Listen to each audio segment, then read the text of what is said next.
परखड विचाराची लेखणी म्हणजे समर्थ लेखणी। अमित शहा भर सभेत म्हणाले, काय म्हणाले तर ते असे म्हणाले की राहुल गांधी को विपक्ष फिर से प्रधानमंत्री बनाना चाहते हैं। मग प्रश्न येतो, राहुल गांधी अगोदर कधी पंतप्रधान होते आणि कोणत्या देशाचे पंतप्रधान होते? ज्यांना पप्पू म्हणून हिनवले तीच लोक आता त्याची पंतप्रधान म्हणून घोषणा करतायत। ऐका हा व्हिडिओ।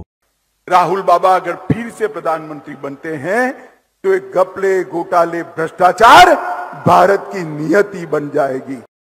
ऐकलत ना अमित शाह काय म्हणाले? आता हेही ऐका की मोदी परत प्रधानमंत्री झाले तर ते काय करतील। और मोदी जी फिर से प्रधानमंत्री बनते हैं तो भ्रष्टाचार करने वाले जेल की सलाखों के पीछे जाएंगे। मुझे बताओ भाई, राहुल बाबा को प्रधानमंत्री बनाना चाहिए या मोदी जी को?